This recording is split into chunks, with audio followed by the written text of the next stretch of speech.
ఈ వీడియో చూస్తున్న అందరికీ నమస్కారం అండి.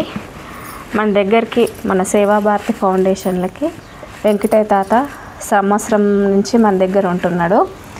తన బాధలు, కష్టాలు, సుఖాలు మనం ఈరోజు తెలుసుకుందాం. తాత మాట రూపంలో చెప్తాడు. చెప్తాత, నీ పేరు ఏం పేరు? వీడికి ఎప్పుడు వచ్చినావు? నా పేరు వెంకటయ్య. వీడికి వచ్చి 10 నెలలు అవుతుంది. నాకు ఎలాంటి ఇబ్బంది లేదు. అందరూ నాకు దూరమైనా కానీ కూడా ఆశ్రమం నాకు చాలా సంతోషంగా ఉన్నది. ఈ ఆశ్రమం వచ్చడానికి కారణం ఆ శ్రీకాకుళం జిల్లా ఆయన నన్ను ప్రోత్సహించి, తాతాను వాడివో మా స్నేహితుడు ఉన్నాడు సారు, ఆయన గలువు అని చెప్పానంటే అటు విధంగానే వచ్చి కలిసిన కార్లో తీసుకొచ్చిండు, అప్పచెప్పిండు. నాకు ఇక్కడ చాలా సంతోషంగా ఉన్నది. ఇంత దూరం హైదరాబాద్ వచ్చి అంత దూరం వచ్చినావు కదా, నీకు సిరిసిల్ల అంటున్నావు కదా మీ ఊరు, అట్లకెళ్ళి నీకు ఈ ఫ్రీ ఓల్డేజ్ హోమ్లు ఏం దొరకలేదా? దొరికిన ఉన్నాయాడ, నాకు అలా మనసు నచ్చలే. ఎందుకు? అక్కడ అంతా గలీదు వగైరా అది గవర్నమెంట్ది. కాళీనూలు వస్తారు, శరీరంలో వస్తారు, పిచ్చోళ్ళు వస్తారు, మంచోళ్ళు వస్తారు. నా మీద కొంచెం వీళ్ళు చేయబట్టి చికాలు జరిగినాయి. అలా సార్ వచ్చినప్పుడు సార్తో చెప్పుకుంటే వెంకటయ్య పర్వాలేదు, నువ్వు పోతా అంటున్నావు కదా, నా ఆశీర్వాదం మీకు ఎప్పటికుంటాయి అని చెప్పని ఆయన తోరిచ్చింది. నేను ఎవ్వర బల్లిబెట్టికి నేను చెప్పక రాలేదు, చేయక రాలేదు. నీకు పిల్లలు ఎంతమంది తాత? నాకు పిల్లలు 3 కొడుకులు, 1 బిడ్డ. ఇప్పుడు వాళ్ళు వెళ్ళగొడితే వచ్చినవా, లేకుంటే నీ బాధ, నీ మనసిరి? నా బాధ నాకు మనసిరిగా వచ్చిన, అంత బాధిరిగా తట్టే నన్ను చాలా అన్యాయం చేసారు. డబ్బులు గుంజుకున్నారు, మాటలు అనడు, తినేకాడి పోతే నా బుక్కిని ఏ సారలేదు అంటే కూడా ఏకపోవుడు. ఇంట్లో దెబ్బలు ప్రాణం చెయ్యి పోయిందా కదా, కాలు పోయిందా కదా, ఇంట్లో అంటే సత్యపీర్యం అన్నట్టే పండబెట్టాం. ఇంట్లో ఏంది ఇలా ఏంది అని కూడదంటే ఆ మాటలు విన్నా, కొడుకు అన్నాడు, కొడుకు మాటలు విన్నా. ఏంది నా బతికిది? ఏ కొడు దగ్గర పోయినా కానీ కూడా గిదే మాట్లాడతాయి. మరి వీళ్ళరు ఉండుందుకు నీకు? వాళ్ళ పెంచినా, పెద్ద చేసినా, లగ్గాలు చేసినా, ముహూర్తాలు చేసినా, అప్పులు తెంపినా, నా కష్టంతో బతికిన నా భార్య పోయింది. 20 ఏళ్ళు అవుతుంది.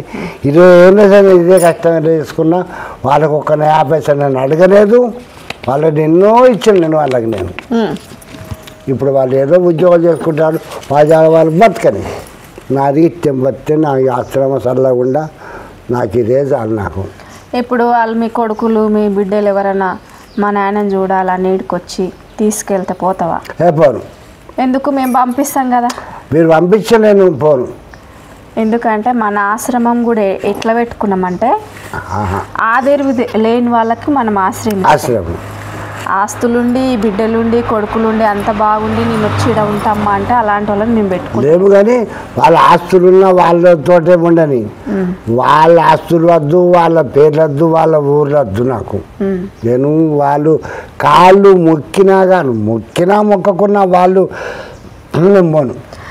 పోన్లే తాత, ఇంకో వాళ్ళ పరిస్థితి ఎట్లా ఉందో మనం అనొద్దు.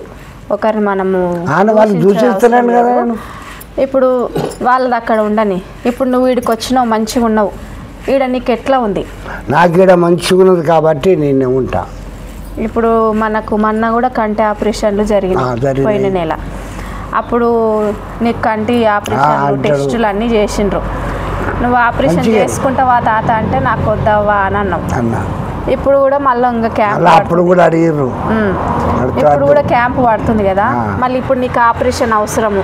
ఇప్పుడు మంచిగా కనబడుతున్నాయి. మీరు సంతోషంగా ఉండాలని మేము కోరుకుంటాము. మాకు మీ ఆశీర్వాదం ఉన్నంత వరకు మేము పెద్దవాళ్ళం, మీకు మేము ఆశీర్వాదం చేస్తారు. మీరు చల్లగా ఉన్నంత వరకు మాకేలాంటిది కాదు. సరే తాత, ఇంకో నువ్వు ఇక్కడ సంతోషంగా ఉండాలని మేము కోరుకుంటాం. నువ్వు సంతోషంగా ఉండు, సంతోషం పెట్టు, సరేనా? నీ తోటి వాళ్ళతో కూడా నువ్వు మంచిగా ఉండాలని మేము ఆశిస్తున్నాము. ఇదండి తాత మాట రూపంలో మనం విన్నాం కదా.